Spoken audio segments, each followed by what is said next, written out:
بسم الله الرحمن الرحيم الحمد لله رب العالمين والصلاة والسلام على أشرف المرسلين سيدنا محمد وعلى آله وصحبه أجمعين. Of course, this is a series of discussion about Imam al-Ghazali book entitled Al-MUNQIDH min al-AL-ጵALāL. We're still discussing it, trying to understand the intricacies embedded in the book. Yeah, a book that is actually highlighting Al-Ghazali's method of knowing, Al-Ghazali's epistemology, Al-Ghazali's episteme, as we previously mentioned, So Imam Al-Ghazali's episteme is based on what we call methodological doubt. It's not doubting reality as reality. It's a method of knowing, method of discovering, a method of pursuing the truth, as we mentioned last time. And that method is based on empirical knowledge, sense-based kind of knowledge that is based on observation and experimentation. And Imam al-Ghazali also talked about aql and the rational knowledge, the deposit of a priori knowledge, things that we know, by necessity, like 1 + 1. Like, for example, two colors cannot be in one place at the same time. We can't say that, like that table is black and white at the same time. So these are, what Imam Ghazali call as daruriyat. So these daruriyat are in our mind, are in our rational perception.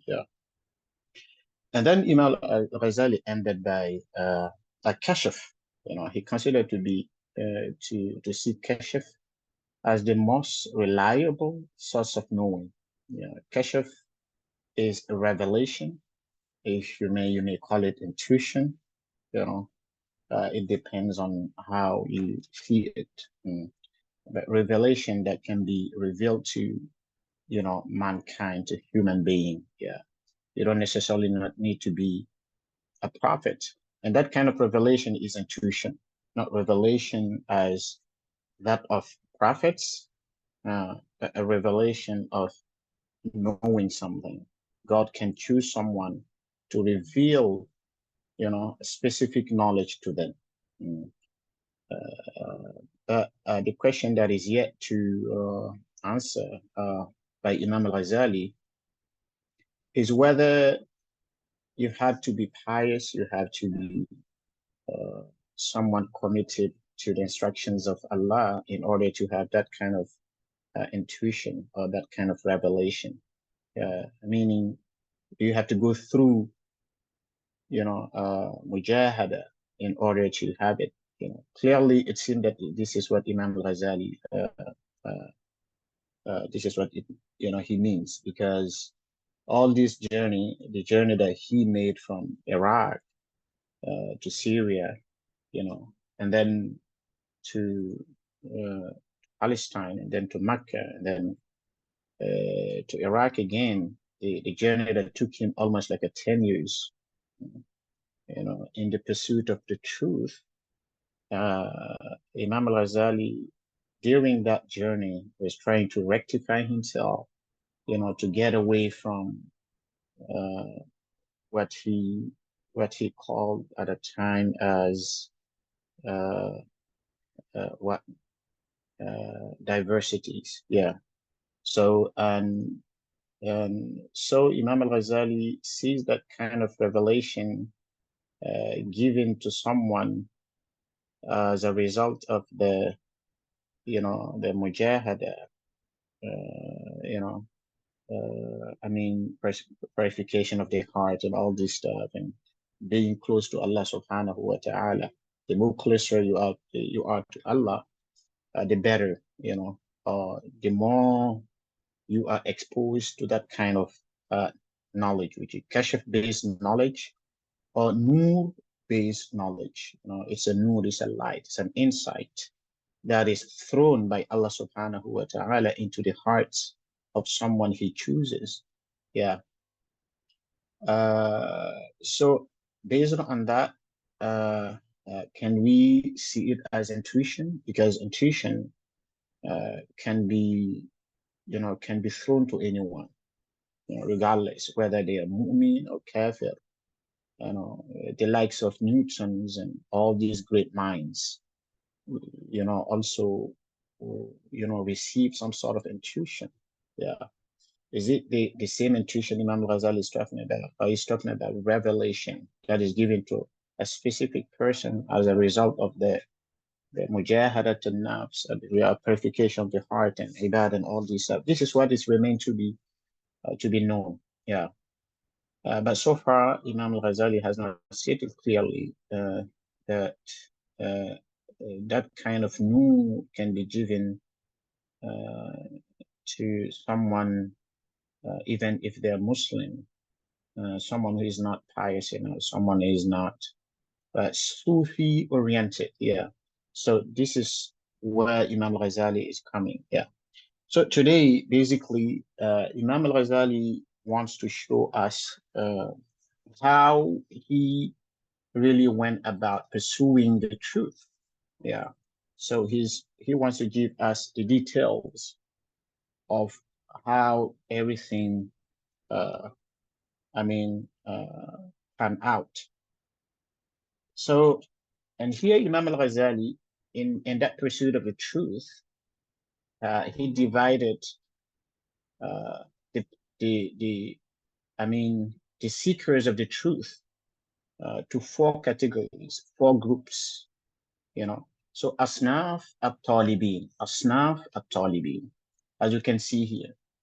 So that means the types, the categories of the seekers of the truth. So we are going to see the category, the groups that Imam al-Ghazali referring to, especially at a time during his time, during his societies. So during the Iraqi society at a time in Baghdad and also in other cities, at a time. So he said that those who were pursuing the truth can be divided into 4 groups. 4 groups. So now this text is going to talk about this group. Basically, it's an introduction to this group, and then he will talk about every group one by one, step by step. So walamma, so Imam al-Ghazali says, walamma shafani Allah ta'ala min hadha al-maradi bifadlihi wa sa'ati judihi. And when Allah subhanahu wa ta'ala granted me shifa, granted me recovery out of this disease, bifadlihi, because of his kindness, his mercy, his magnanimity, wasa'ati judihi, and because of his magnanimity. انحصرت أصناف الطالبين عندي في 4 فرق. So when because let me comment on this, because Imam al-Ghazali was actually diseased, and he pointed it out, as we saw previously. He had some sort of like a trauma as a result of his methodological doubt. Yeah. So he said that, but lately he said, oh, I was granted shifa, I recovered fully by the grace of Allah subhanahu wa ta'ala from this doubt, from this hallucination. And now I can see the truth very clearly. So after that, I found after this pursuit of the truth, of seeking the truth, and going through all this doubt and hallucination, I was settled in the end by Allah subhanahu wa ta'ala.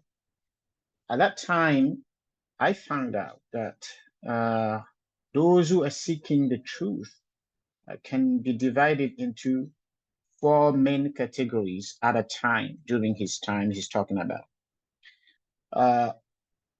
Okay, those groups are al-mutakallimun, the kalamis, the mutakallimun.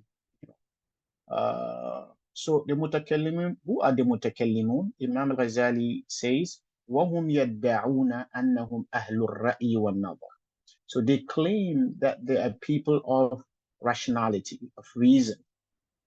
They're using reason, they are reasoning, they use the reasoning method as a way of pursuing the truth. Yeah. And then he said the second group, al-Batiniya, the Batinites. Yeah. The Batinites is a sect of Shia that was at a time, that was very active at a time in Iraq. Yeah. وَهُمْ يَزْعُمُونَ, and they claim أَنَّهُمْ أَصْحَابُ التَّعْلِيمِ. They claim that they are the people of ta'lim. They've been giving the ta'lim. Because the Batinites, they believe that there is some sort of like a secret knowledge. Yeah, secret knowledge that is only given to the Imam. So that's why they have the concept of Imam. And that special knowledge is not known to anyone unless the Imam revealed it to you. So that's why they are also called the ta'limis. Now, وَالْمَخْصُوصُونَ بِالْاقْتِبَاسِ مِنَ الْإِمَامِ الْمَعْصُومِ. So those Batinites, they are meant to learn from the Imam, meaning that they can be, no, anyone can be, based on this, no one can be mujtahid. You can't have your own opinion. You only act upon the instruction of the Imam, because the Imam has that knowledge, the batini knowledge, the secret knowledge. Okay, al-falasifa. So this is the third group, the philosophers. Yeah. Of course, when he's talking about philosophers here, Imam al-Ghazali is referring to Al-Farabi wa Ibn Sina, respectively. Yeah. Of course, he also he wrote a very beautiful elaboration on the philosopher's ideas. Sometimes he refers to the Muallim al-Awwal, which is Aristotle, but al-Muallim al-Thani, al-Farabi. So al-Muallim al-Awwal, Muallim al-Thani. So the philosophers, who are those philosophers? Imam al-Ghazali said, the philosophers, وَهُمْ يَزْعُمُونَ أَنَّهُمْ أَهْلُ الْمَنْطِقِ وَالْبُرْهَانِ. They claim that they're the people of logic, syllogism, specifically, wal-burhan, and argumentation. So they portray themselves as the people who use, logic, in arguing and using argumentative method, wal-burhan. And the last group, which is the fourth, as-Sufiya, the Sufis, yeah. So, and وهم يدعون أنهم خواص الحضر. Okay, so and they claim that they are the chosen, one. وأهل المشاهدة, and the people of mushahada, and mukashafa. So mushahada and mukashafa meaning people who have special knowledge, who have revelation, people who are exposed to what other people can't see, other people can't observe, can't perceive. So, and they get there through mujahada, through the Sufi method. So Imam al-Ghazali say, فَقُلْتُ فِي نَفْسِي.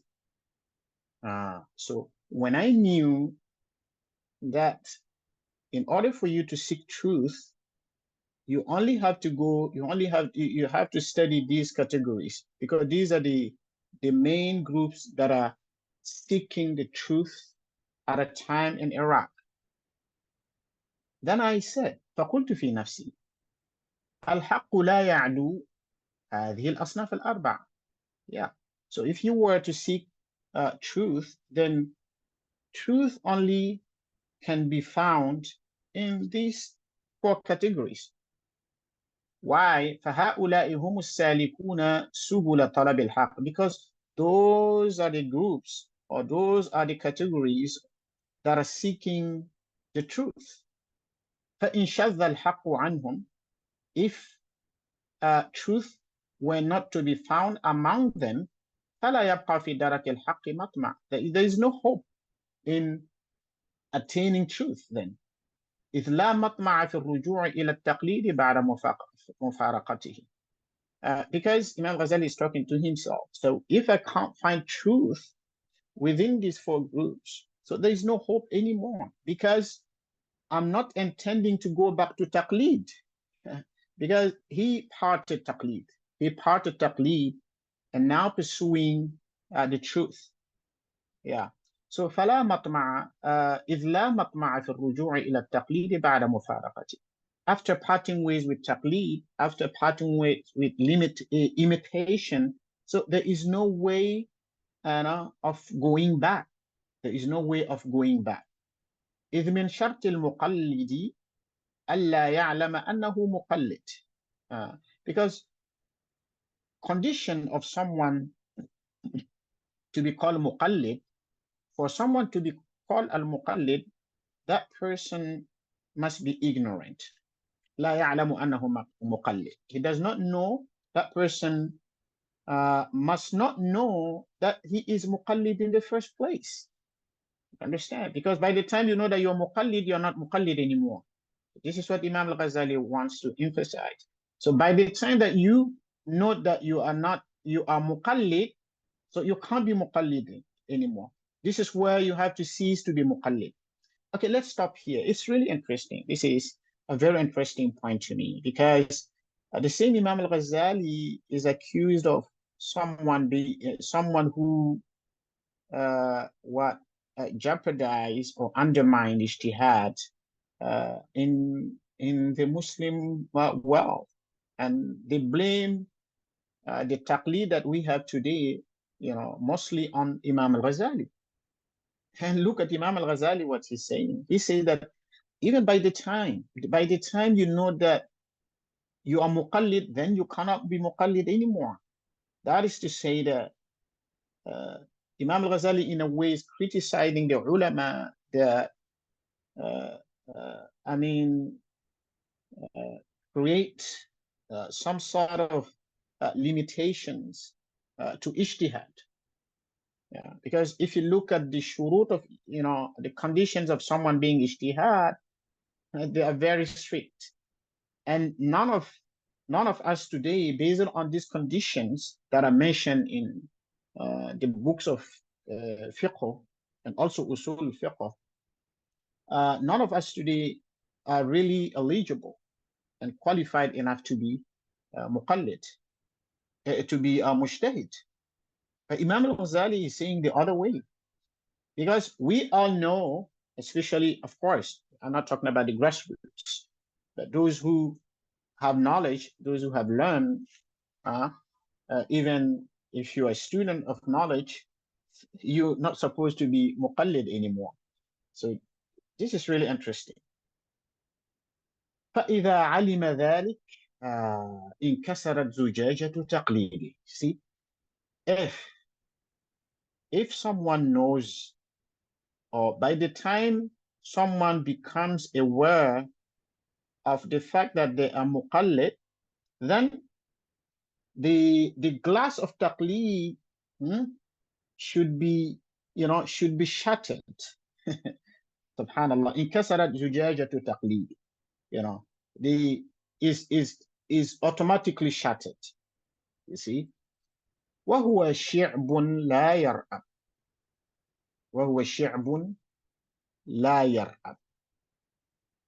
It is a quick, it is a break that cannot be rectified.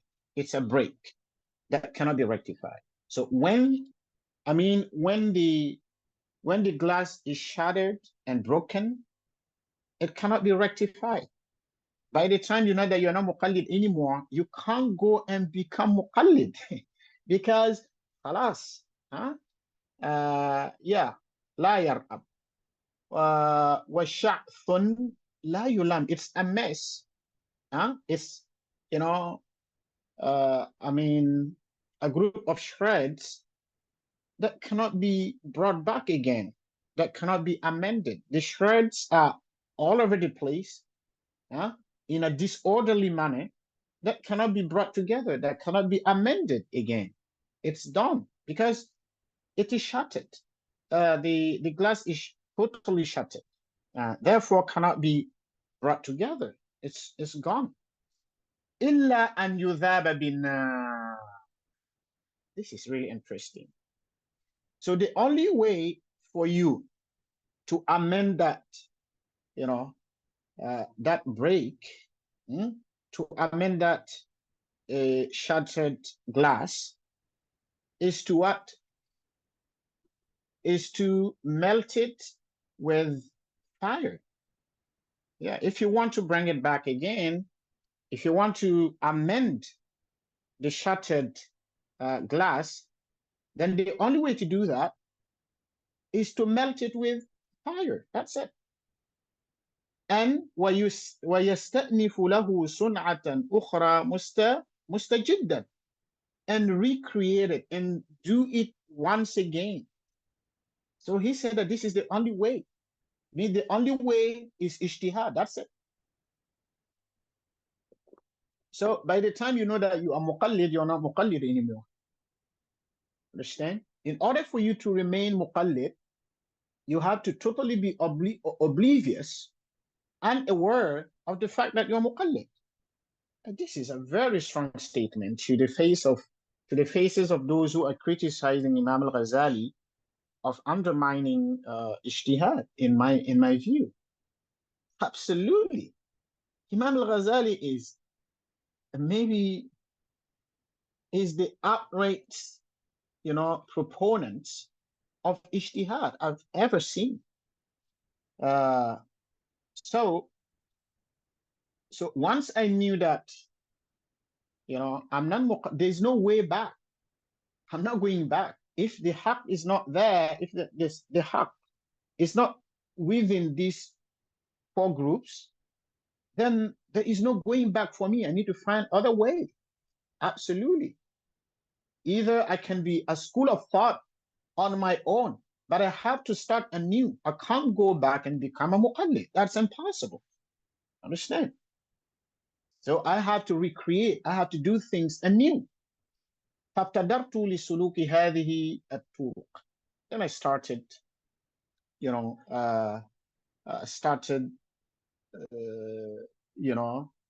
investigating, these groups and these other paths and ways.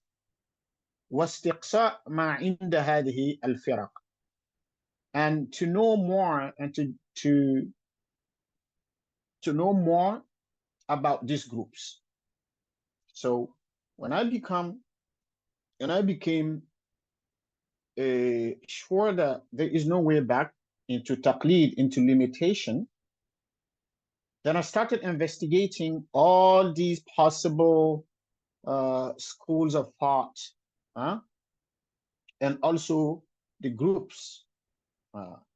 Then مبتدئا بعلم الكلام, I started with علم الكلام, then philosophy, then studying the ta'limis, the Batinites, and ended with the Sufis. So Imam al-Ghazali, in his pursuit of truth, in a way shortlisted these four main groups as the groups that are trying to represent the truth. These are the seekers of the truth.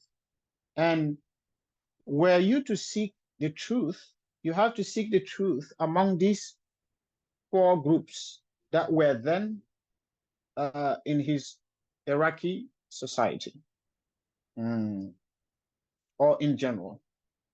So now he's going to, of course, talk about all these groups, the objectives, and what they wanted, and then say what he thinks is right. So this is what Imam al-Ghazali. So now Imam al-Ghazali is going to introduce these groups to us, and also pass his judgment on the groups, whether he agrees or not. And we will see which group he believes are the real seekers of the truth, or those who have achieved the truth in his view. So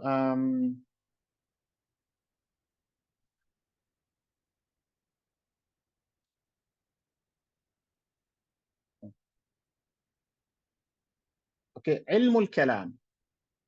So he started with the first group, so meaning the al-mutakallimin, the people of kalam. Yeah, the people of kalam. So he's going to talk about their objectives, wahasiluhu, and also will, pass his judgment. What does he think about this group specifically? ثم إني ابتدأت بعلم الكلام. So when I shortlisted these groups, and I found that, in order for you to find truth, it is through these main groups, because at a time there were also other groups, but these are the main groups that were there. So Imam al-Ghazali started studying and investigating the Kalamist method and what they say, their statement and all this stuff, and their books. So ثم إني ابتدأت بعلم الكلام. Then I started with علم الكلام, the science of kalam. فحصلته. Then I attained a great deal of it. I started investigating, started reading about علم الكلام, to the extent I achieved a great deal of it. I attained a great deal of it. I obtained a great deal of it. وعقلته. And I fully understood it. So I studied the science of kalam, and I obtained a lot of it, a great deal of it. And I also fully understood, ilm al-kalam. So it's not only, reading, but also he mastered ilm al-kalam itself. وطالعت كتب المحققين. And I even read the books of the authorities in ilm al-kalam, meaning the well-established scholars in ilm al-kalam at a time. وصنفت فيه ما أردت أن أصنف. Not only did I read, not only did I understand, but also I wrote voluminous, book on that. I wrote volumes on ilm al-kalam. And the most famous of it is al-iqtisad fi al-i'tiqad.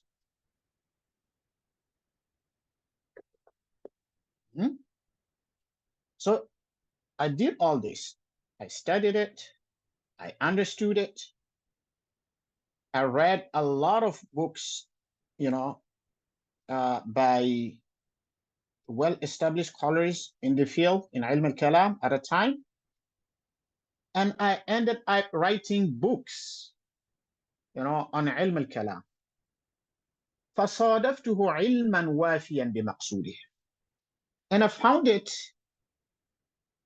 a knowledge that complies with its own objective. the objectives of that knowledge is achieved, by the kalamis, but غير وافٍ بمقصوده.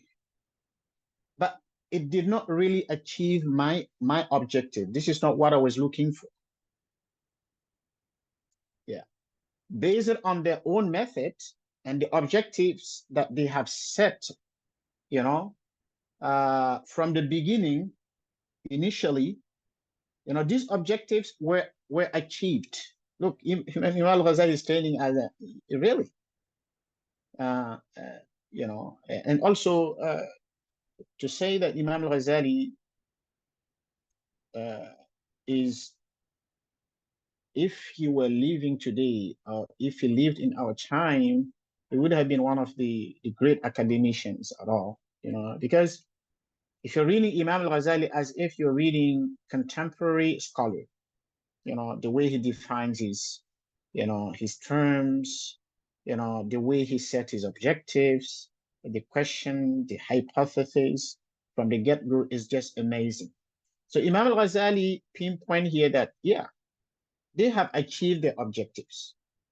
I saw their objectives and they have achieved their objectives, but they have not achieved the objectives that I set for myself.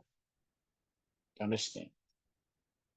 And then he will tell us what is the objective? What's the main objective of AL-MUNQIDH? What's the main objective? Why did they have that method in the first place? So he said, وَإِنَّمَا مَقْصُودُهُ.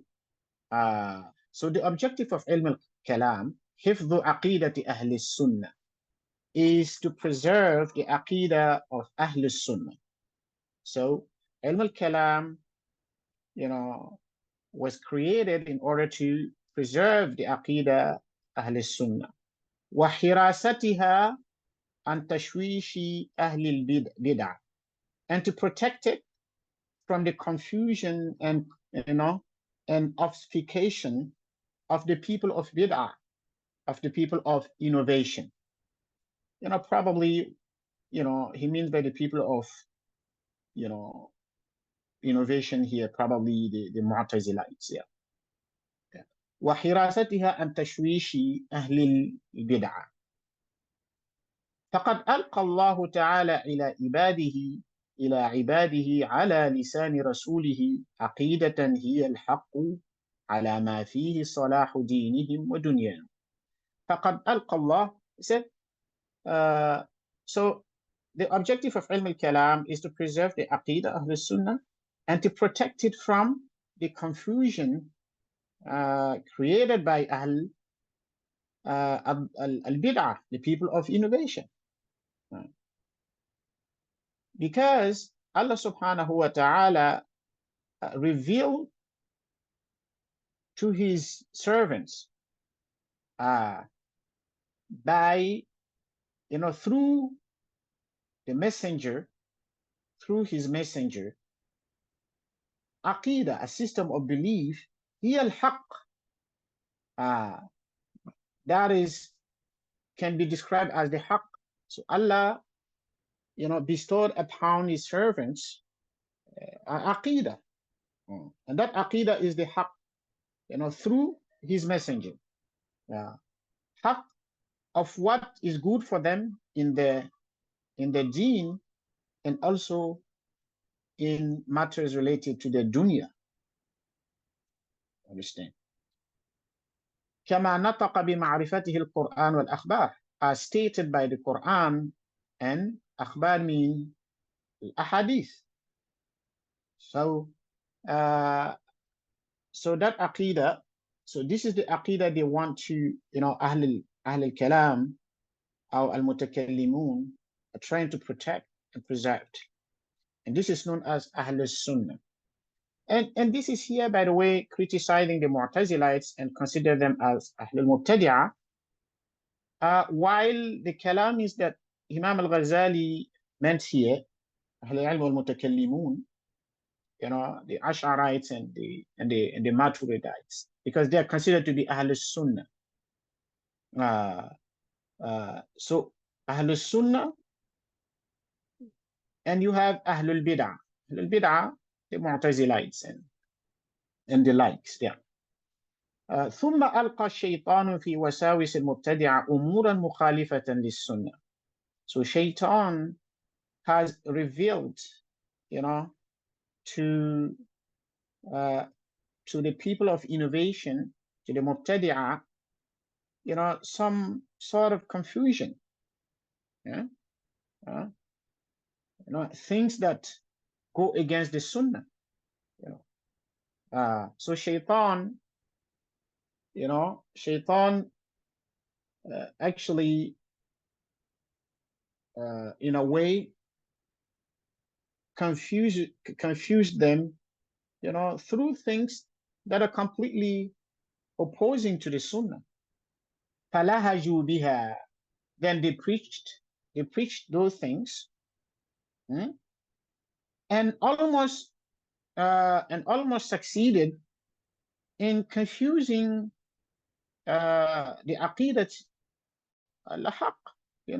Almost succeeded. Had not been because of the mutakallimin, who he is going to talk about, people would have been gone astray because of the mubtadi'ah. Of course, here, I think that mubtadi'ah here, when he refers to people of innovation, are the Mu'tazilites. So he wants to say, had not because of Ahl Sunnah, those who are really preserving the religion, defending it against all this confusion, they would have been also gone astray. But thanks to the Mutakallimun, the Ash'arites, and the Maturidites, respectively, they were able to, to contradict the Mu'tazilites, and bring forth arguments against, the bid'ah, the innovation. فأنشأ الله تعالى طائفة المتكلمين.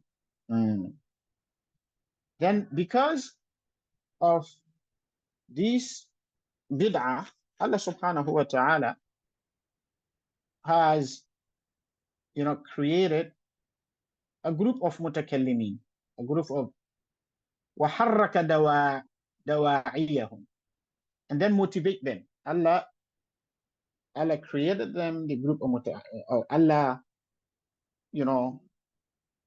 bless some group, and motivate them and put motivation in them. لِنُصْرَةِ السُّنَّةِ, to defend the Sunnah.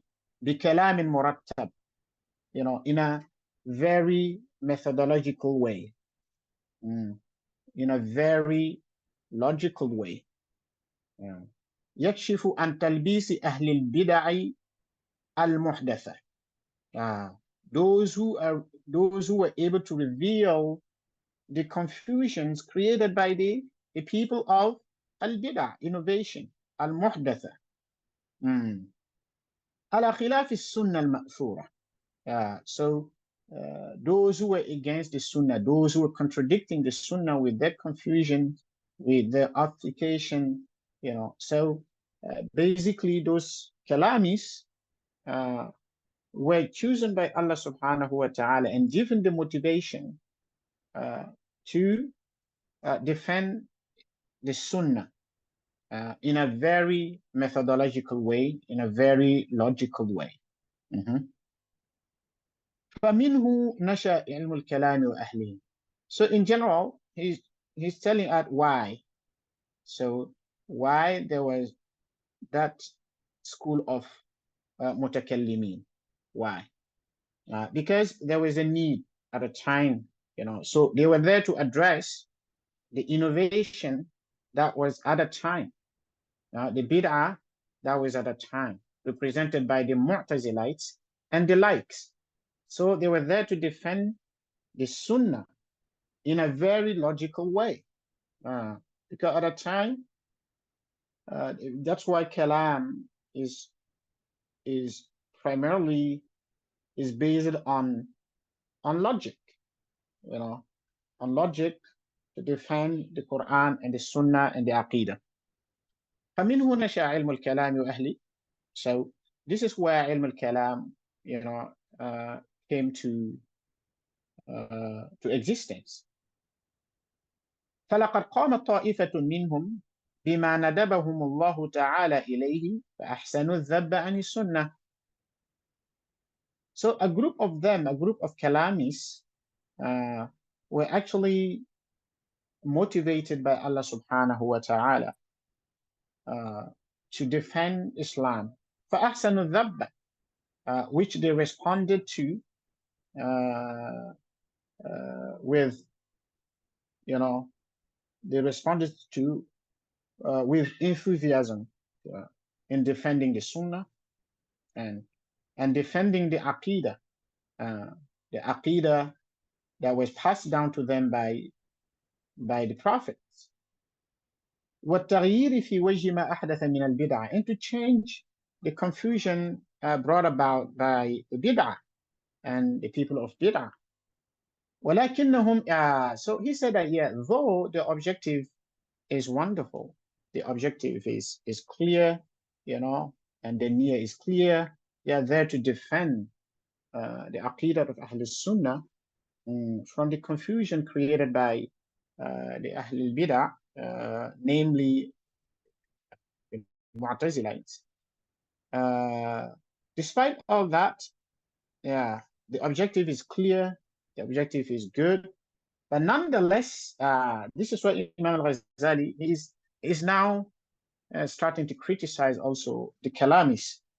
ولكنهم اعتمدوا على مقدمات تسلموها من خصومهم.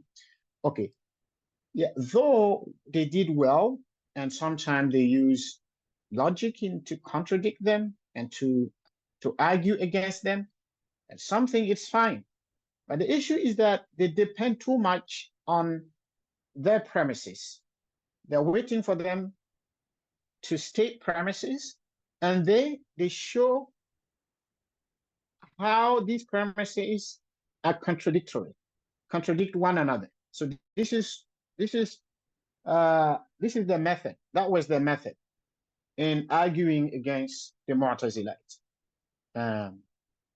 وقد تسلموها من خصومهم واضطرهم إلى تسليمها إما التقليد أو إجماع الأمة. So this مقدمات, these premises, okay, they take the premises, and based on that premises, and they refute or they argue against the Ahlul Bid'ah. Yeah, but they do that through what? Through taqlid. There is nothing new about it. Okay, they're waiting for them to say like that, and they argue. Because everything is there. Everything that they receive from the Quran and Sunnah. Allah, for example, when you read the argument that happened between Ibrahim alayhi salam and Namrud, all these are, sort of arguments that we deduce from the Quran, we learn from the Quran. Wow. So Imam Ghazali wants to say all these are what? All these are taqlid. You understand? So even the way we refute things, even the way we argue, it's still taqlid, it's still depending on the ijma' of what other ulama say. But it's not really, it's not really something original, something new, something, and this shows that Imam Ghazali was too what I would say, not only creative, but proactive.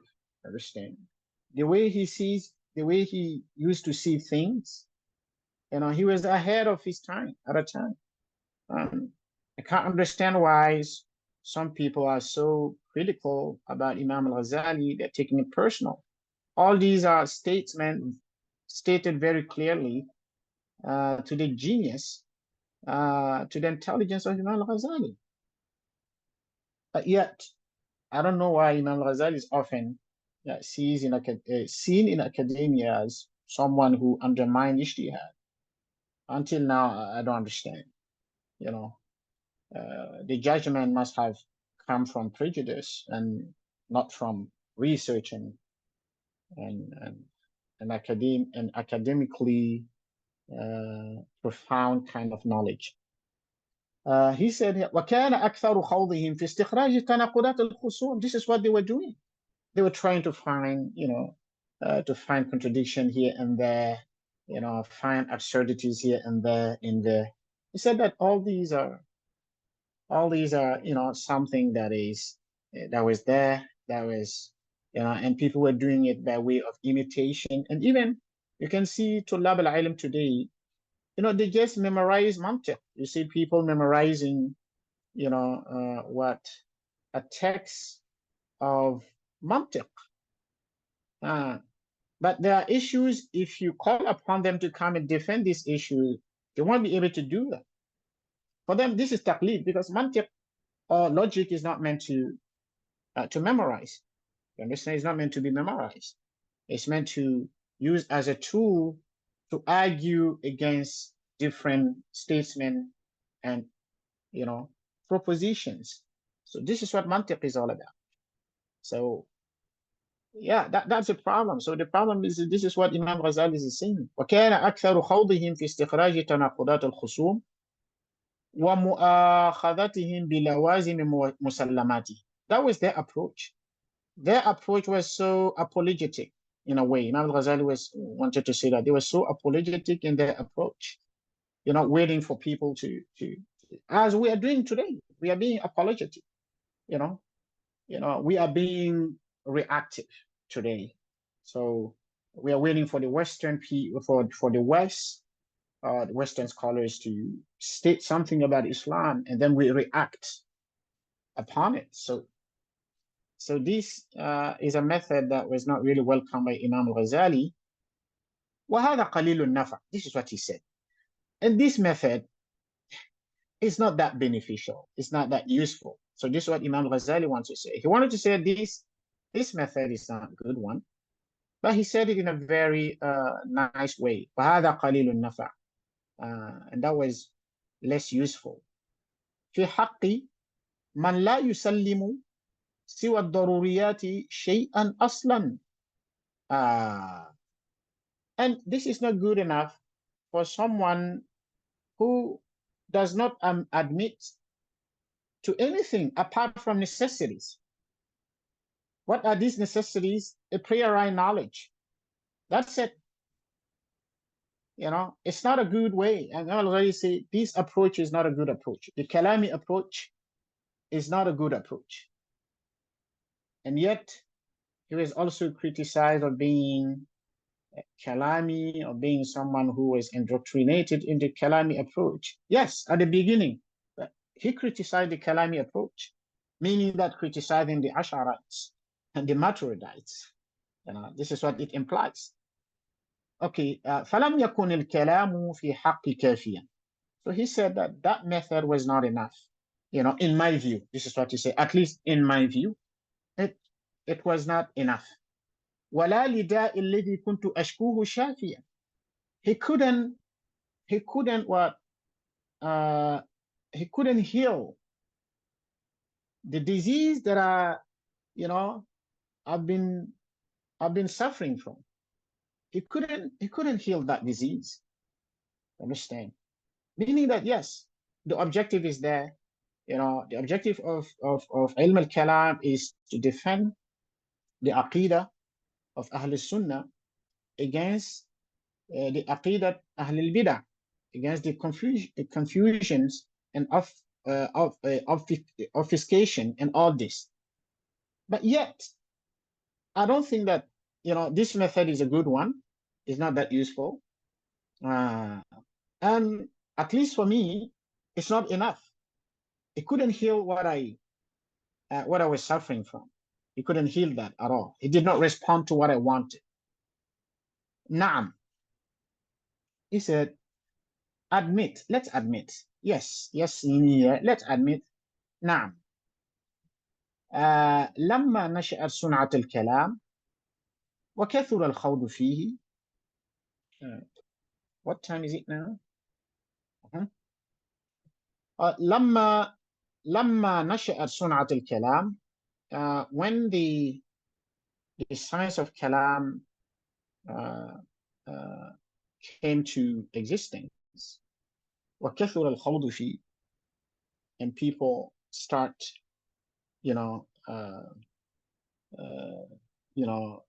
going into it deeply.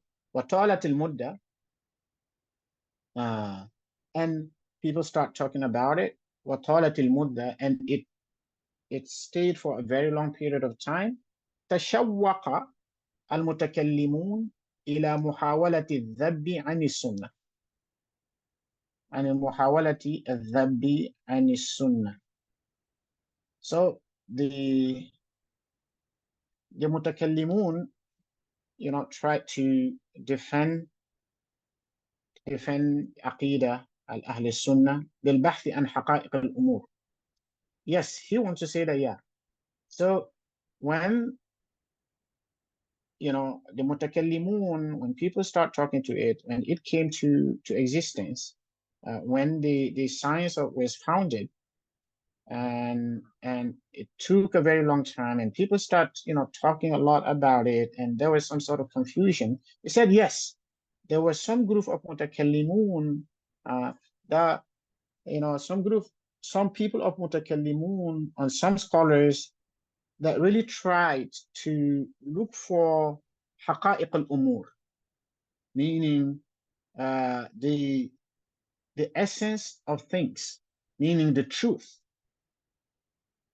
And then وَخَاضُوا فِي الْبَحْثِ عَنِ الْجَوَاهِرِ وَالْأَعْرَاضِ وَأَحْكَامِهِ. And then they delve into essence and a'rad and transient things and all this stuff, and how to judge all this. Yeah, I said that there were scholars that stood out, people like probably Abu al-Ma'ali, Imam al-Juwayni. Yeah, said that some scholars really stood out and tried to do things differently. It was not enough. ولكن لم يكن ذلك مقصود علمهم. لم يبلغ كلامهم فيه الغاية القصوى. I said that, but even though they tried, in a way, to do what I was seeking for, they tried to, to answer, some of my concerns, but yet they couldn't do that. So and they couldn't also. فلم يحصل منه ما يمحو بالكلية ظلمات الحيرة في اختلاف الخلق. So they were not able to remove away or to enlighten the darkness of confusion في اختلافات الخلق that causes people to differ and be in confusion. ولا أبعد أن يكون قد حصل ذلك لغيره. He said, I'm not saying that what I feel now must have happened probably with someone else. I'm not claiming that this is, this only happened to me. Imam al-Ghazali was saying that even though some of these scholars, Kalam scholars, some of them, a very few of them, try to really, respond and answer the concerns that I feel or that I felt at the time. Yet they couldn't. And he also said that probably I was not alone. There were also probably other people that were having the same concern. ولكن بل لست أشك في حصول ذلك لطائفة. Yeah, I know that this must have happened with some people, but the way it may have happened to them may also be entangled with some sort of taqlid in it. Understand? Not genuine question. They're not asking genuine questions. They're asking probably some sort of the taqlidi way of question. Question that people would ask, concern that people would bring forth. Yeah. والغرض الآن, and the aim now, حكاية حالي. And now what I'm telling you now, I'm talking to you about myself. لا الإنكار على من استشفى به. I'm not really denying this approach for those who were happy with the approach and felt that the approach was useful enough to defend the Sunnah. Yeah, many people, some people may have been happy with it, content with it, and they must have found it very useful. But as for me, no. As for me, no. This approach was not enough for me. فإن أدوية الشفاء تختلف باختلاف الداء. Because the kind of medicine that you give to people, bottom line, you have different types of treatments and medicine depend on different diseases and different, sick people. You cannot treat all sick people with one medicine. No. So he said that, okay, my disease, maybe the problem that I have, my concerns are completely different from their concerns. Therefore, cannot be solved with the same method. So, وكم من دواء ينتفع به مريض ويستضر به آخر. Very beautiful. He said that how often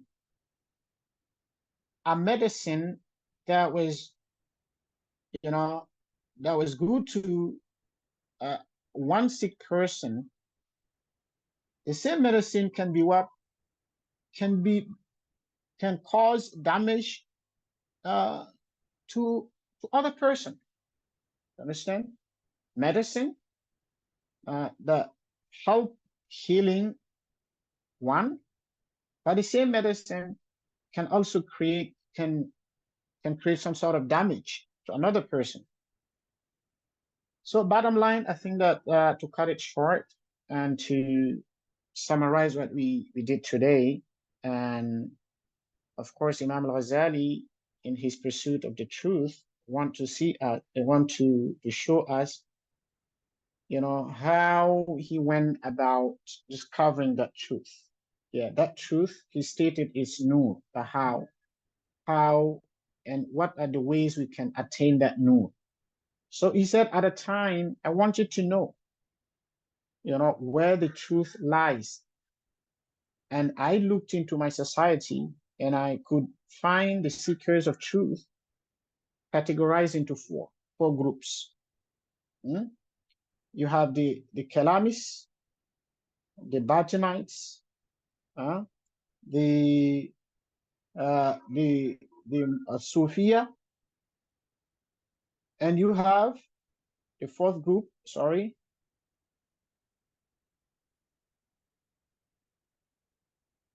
Yeah, and you have the Sufia, sorry. Then Imam al-Ghazali, rahmatullahi, rahimahullah ta'ala, wanted to, and he defines ilm al-kalam, and he started with ilm al-kalam, of course, because started with the mutakallimun, and agree that somehow the way the objective is good, the intention is good, it's defending Islam, defending the Sunnah and Aqidat Ahl Sunnah against the Aqidat Ahlul Bid'ah, the people of innovation. He said that this is commendable. He praises it by saying it's commendable, it's good, but it's not enough. The approach is not enough, and that approach is not really answering his concerns. It's not answering, achieving the goals that he set at the get-go. It's not responding to the concerns that he raised in the first place. It came short, though he says it is good, it is useful for those who feels so. But for him, asking genuine questions, genuine concerns, he still thinks that, the approach of AL-MUNQIDH can help him heal, can help him, overcome his own concerns. Yeah. So here inshallah, we stop, and next time we continue with the discussion of Imam al-Ghazali. Yeah. Thank you so much. Okay, thank you. So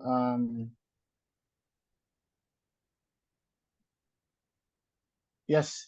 So next time, inshallah, we start with Asnaf al-Falsafa and all this stuff. Yeah. Okay, thank you very much. So let me stop share. Thank you, sir. Assalamu alaikum wa rahmatullah. Wa alaikum assalam wa rahmatullah.